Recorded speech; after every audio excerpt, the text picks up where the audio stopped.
Olá, otimizadores! Sejam bem-vindos para mais uma aula de SEO aqui no meu canal. Caso você não me conheça, sou Daniel Imamura, especialista em SEO, e hoje nós vamos ter mais um episódio do Imamura Responde. Excepcionalmente, hoje não vai ser ao vivo porque eu estou num evento lá em São Paulo, provavelmente neste horário eu ainda estou por lá ou voltando para casa, então para não deixar vocês sem mais um episódio do Imamura Responde, eu estou aqui gravando com as perguntas que vocês me mandaram até o dia de hoje, que é um dia antes de quando normalmente fazemos a nossa live. Então tem bastante pergunta quentinha aqui para responder para vocês sobre SEO. E vamos lá para a primeira pergunta que me mandaram, que é a seguinte: quando não conseguimos colocar o title com menos de 60 caracteres, no caso de produto, isso é um problema? Então vamos lá, aqui existe um erro de conceito. Você não precisa colocar o seu produto, o seu title do seu produto, ou do seu artigo, ou de qualquer página em 60 caracteres. O que você precisa lembrar é que no Google, na sua snippet, ou seja, no seu resultado de pesquisa, o título só exibe 60 caracteres. Mas não quer dizer que o seu título não possa ter 90, 120 caracteres. Não tem problema. O seu título vai ter o tamanho que for necessário. Porém, o que você precisa pensar em questões de otimização é que dentro dos 60 primeiros caracteres, você deve colocar preferencialmente a sua palavra-chave e toda aquela informação que você considerar que é relevante para o seu usuário quando ele ver o seu resultado de pesquisa lá no Google, para que ele clique no seu e não no do concorrente, né? No seu link e não no do concorrente. Então, fica a dica aí, você pode ter o título muito maior do que 60 caracteres, só tem que lembrar que só serão exibidos os 60 primeiros, o que vier depois vai virar reticências, beleza? Então, não confundam o que aparece com o que pode ser, né, o seu título. O seu título pode ter o tamanho que for necessário, sem problema algum. Próxima pergunta. Sou iniciante em SEO, mas não tenho condições de contratar SEMrush. O que fazer? Então, vamos lá. SEMrush, para quem não conhece, é uma das ferramentas, vamos dizer, mais difundidas, mais utilizadas na nossa área, porque ela realmente quebra um galhão. Ela tem muitos recursos que nós, profissionais de SEO, utilizamos diariamente. Porém, ela é uma ferramenta que é de fora, é paga em dólar, então acaba ficando um pouquinho salgado, né? Principalmente a pessoa falou que é iniciante e não está com grana para contratar. Agora, a SEMrush, né? O que dá para fazer? Existem várias ferramentas que vão quebrando um galho gratuitamente. Vou trazer alguns exemplos e tem vídeo aqui no canal mostrando mais detalhes dessas ferramentas. Então, depois vai lá e assiste cada um dos vídeos sobre as ferramentas. Tem uma playlist aqui no canal, ferramentas para SEO. Então, vamos lá. Uma ferramenta que te ajudaria a fazer a pesquisa de palavras-chave é a Ubersuggest. Você consegue usá-la gratuitamente. Você consegue fazer 3 buscas gratuitas por dia. E aquilo, se você quiser contratar a Ubersuggest, ela é bem mais barata do que a SEMrush e já vai te quebrar um galho. Uma outra ferramenta que é irmã aí do Ubersuggest é a Answer the Public. A Answer the Public, ela vai te trazer ali ideias de palavra-chave e para aquela palavra-chave especificamente, em algumas outras sugestões, ela vai te trazer o volume também, então é uma opção. Outra ferramenta gratuita que eventualmente você pode utilizar para a pesquisa de palavras-chave é a keywordtool.io. Essa também é uma ferramenta aí que vai te trazer bastante sugestões. Enfim, temos várias ferramentas. Olha lá na nossa playlist de ferramentas para SEO que você vai ver que tem várias e várias opções além da SEMrush. Só que aquilo, você não vai ter todos os recursos que tem a SEMrush gratuitamente em uma única ferramenta. Você vai ter que ficar caçando essas informações. Por exemplo, eu quero ver de onde está vindo o meu tráfego. Vai na SimilarWeb, lá dá para você ver esse tipo de informação gratuitamente. Então, você vai ter que ficar indo para lá e para cá em várias ferramentas para conseguir coletar as informações que muitas das vezes na SEMrush vem tudo de uma vez só. Por isso que ela poupa tempo da gente. Mas, se tá curta a grana, entendo, então vai atrás dessas opções gratuitas, fecha bastante contratos de SEO e aí você depois rateia o custo da SEMrush entre os seus clientes, que dá bom. Próxima pergunta agora. Como criar conteúdos para um cliente sem conhecer a fundo. Aí aqui a coisa começa a ficar mais complicada. Que é assim, primeiro de tudo, se você não conhece o seu cliente, né, ali a fundo, o nicho do seu cliente, tá aí já uma primeira coisa para você fazer, que é conhecer bem o seu cliente para começar a criar os conteúdos. Você vai precisar estudar bastante, você vai precisar pegar informações desse cliente para poder embasar a criação dos seus conteúdos. Óbvio que tem conteúdos que são extremamente técnicos e você vai precisar de uma revisão ou até mesmo criar um conteúdo a quatro mãos com o seu cliente. Mas para outros clientes que não são tão complicados assim, né, que dá para você estudar e criar, não tem outro caminho. Você vai ter que sentar com o cliente e pegar esses dados. Vou te falar qual que é o processo que eu faço lá na minha agência. Nós temos primeiro uma reunião de kickoff, ou a imersão que nós chamamos, onde a gente passa umas 2 horas fazendo um monte de perguntas para o nosso cliente para entender o que ele faz, como que ele faz, para quem vende, para quem não vende, o que pode, o que não pode falar, tom de voz, persona. A gente faz um monte de exercícios e questionamentos para entender como que a gente pode produzir o conteúdo.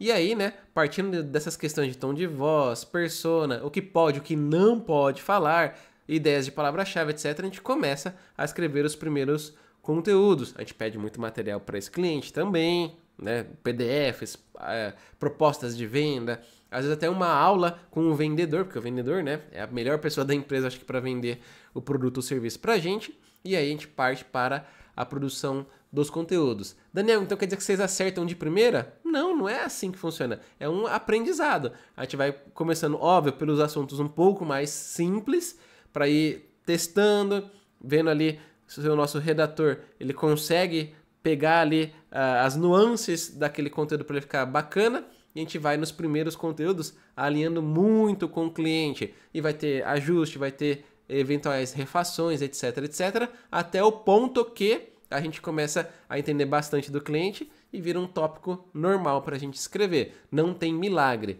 né? Talvez alguém possa até sugerir, usa o chat GPT. Mesmo você usando o chat GPT, se você não conhece o cliente, o chat GPT pode falar uma groselha gigante, totalmente desalinhado com o que o seu cliente quer, e você não vai entregar um resultado que preste. Vai tomar bronca do cliente, a mesma coisa, até pior, né? Porque você não quis nem conhecer o cliente. Então, minha recomendação é, conheça o seu cliente, vai lá, vai estudando, anotando tudo. A gente tem até um manual de como que a gente deve escrever os conteúdos para cada cliente, porque é um desafio muito grande.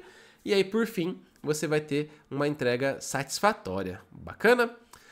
Próxima pergunta é assim, professor, gostaria de saber mais sobre estrutura de texto. Aonde usar H2, H3, etc. Então vamos lá. Quando você vai produzir um conteúdo, você vai colocar as suas heading tags ali no seu conteúdo para sinalizar o quê? Os tópicos, os pontos de atenção.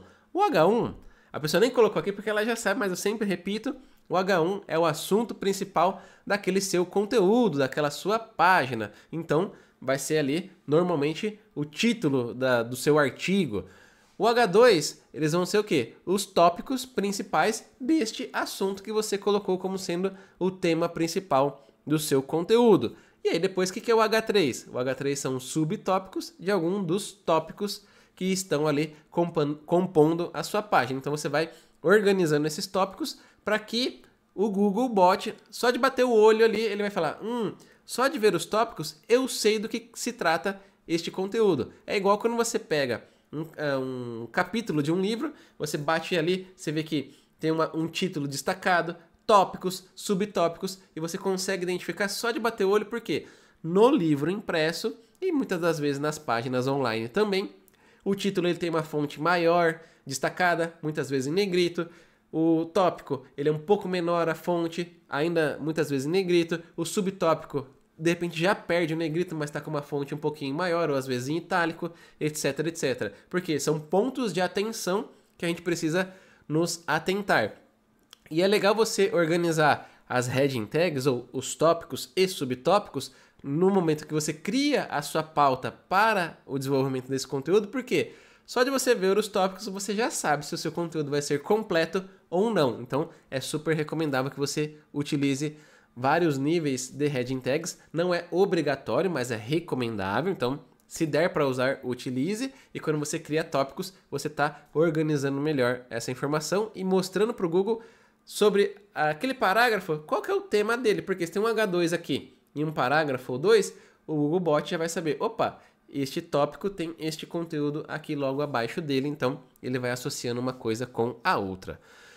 Próxima pergunta. Existe um déficit de analista com um bom conhecimento técnico hoje em dia? E a resposta é sim, existe um grande déficit aí no mercado para as vagas de SEO, principalmente quando a gente fala da parte técnica. Tem muita vaga e, vamos dizer, poucos profissionais habilitados para preencher essas vagas. Então, é uma luta diária aí quem está precisando contratar profissionais, porque... ainda mais falando da parte técnica, a gente tem um pouquinho de dificuldade. Porque, assim, um caminho que é mais comum, e podemos até, entre muitas aspas, falar que é um pouco mais fácil, a gente encontra muitos profissionais de SEO que vieram da área de conteúdo. Porque a pessoa, de repente, já era um redator experiente e começou a aprender técnicas de SEO e está migrando de carreira, querendo sair da parte de redação e indo para a parte de SEO, e legal. Só que, muitas das vezes, esse profissional tem um vasto conhecimento das técnicas de conteúdo, né? Como a gente acabou de falar das heading tags, mas não entende bulhufas da parte técnica. E aí, quando vai fazer uma entrevista de emprego, né, muitas das vezes acaba não correspondendo porque não conhece a parte técnica. Daniel, o que é a parte técnica? A parte do código HTML, desempenho de servidores, redirecionamentos, estrutura de site, arquitetura, etc, etc. São algumas questões que a gente fala que às vezes ou está no SEO técnico ou no SEO on-page, também a gente pode chamar assim, a pessoa não detém este conhecimento. E foi por isso, pensando nesse tipo aqui de problema, que é um problema que eu tenho frequentemente, né? Ou, na verdade, está diminuindo para a minha sorte. Por quê? Eu criei a comunidade Imamura de SEO. E lá na minha agência, adivinha onde que eu encontro os meus analistas de SEO? Eu, normalmente, encontro profissionais que vieram da minha comunidade. Não quer dizer que todos os meus analistas vieram só da comunidade, óbvio que tem pessoas do meu time que vieram de outras oportunidades, de outras experiências, mas hoje uns 70% do meu time são alunos que fizeram o meu curso, aprenderam comigo a minha metodologia de trabalho, e aí quando eu abri vaga, eles foram lá e submeteram o seu currículo e foram selecionados porque realmente manjam de SEO técnico, SEO de conteúdo, link building e tudo mais. Então, para resolver o meu problema, eu criei a comunidade ali para ensinar todo mundo que quer aprender SEO a fazer SEO do jeito certo, da melhor forma possível, com metodologia e tudo mais. Então, se você quer aprender aí SEO de verdade, do jeito que se deve ser feito, ou só a parte técnica, enfim, lá na comunidade Imamura de SEO, você vai aprender tudo tintim por tintim, desde a parte técnica, a parte de conteúdo, até a parte de gestão dos projetos de SEO, atendimento ao cliente, vender projetos de SEO, tem tudo lá. Por quê? A comunidade ela foi desenvolvida para ser o melhor lugar para você aprender tudo sobre SEO. Então, se você está querendo evoluir aí na sua carreira, não se esqueça de clicar no link que está aqui na descrição do vídeo e ir lá conhecer a comunidade Imamura de SEO. São mais de 100 aulas e lá você vai aprender tudo tintim por tintim e tem alguns benefícios que eu não posso deixar de falar, que é, por exemplo, eu analiso o seu site e gravo uma videoaula para você, ou seja, sou eu trabalhando no seu projeto, falando tudo que eu faria no seu lugar. Olha só, quase que uma consultoria gratuita aí para você. Quase não, é uma consultoria gratuita, só que vira aula para que todo mundo possa assistir. Então, tem lá várias aulas que, inclusive, se você clicar aqui no link, você vai ver quais foram os sites que eu já analisei. Inclusive, tem grandes sites lá que eu dei um pente fino. Então, você vai aprender com a minha experiência de analisar os sites. Tem aula que deu mais de 30 minutos, 1 hora lá. É bem legal. E se você tiver dúvidas, quiser trocar figurinhas com outras pessoas, você pode ir lá para o nosso grupo secreto no Facebook. Lá tem todos os nossos alunos trocando experiências, figurinhas e tudo mais. E agora nós estamos retomando também os nossos encontros online. Eu estou gravando neste exato momento, logo após o nosso último encontro online. Foi bem bacana. A gente ficou, acho que 1h30 conversando entre nós, alunos. Eu tirei várias dúvidas da galera e esses encontros ficam gravados. Então, todas as dúvidas que você tiver aí e trouxer para essa aula online, eu vou te responder ao vivo. E os outros colegas que de repente não puderam participar ao vivo também vão poder acompanhar a gravação e aprender também através desse momento de interação entre nós. Enfim, tem um monte de coisa legal. Vem para a comunidade Mamura você também, que você não vai se arrepender. O link está aí na descrição do vídeo. Então, essas eram as questões que eu trouxe aqui, pensando em responder vocês aí que me mandaram tudo isso aqui através do Instagram. Inclusive, se você ainda não me segue, tá passando aqui, ó, @DanielImamura. Vai lá, me segue, porque todo dia de manhã eu abro uma caixinha de perguntas e vou respondendo já algumas delas por lá. Mas, obviamente, várias delas vocês viram aqui que eu preciso de muito mais do que 1 minuto para conseguir responder adequadamente. Então, eu trago para cá e respondo. E se você ainda não deixou o seu joinha nesse vídeo, esse é o momento. Deixe seu like, se inscreva no canal e ative o sininho, porque toda terça e quinta tem uma aula nova aqui no canal, onde eu te ensino muito mais sobre SEO. Inclusive, eu vou deixar mais 2 aulas aqui na tela para você continuar acompanhando o meu trabalho aqui no YouTube.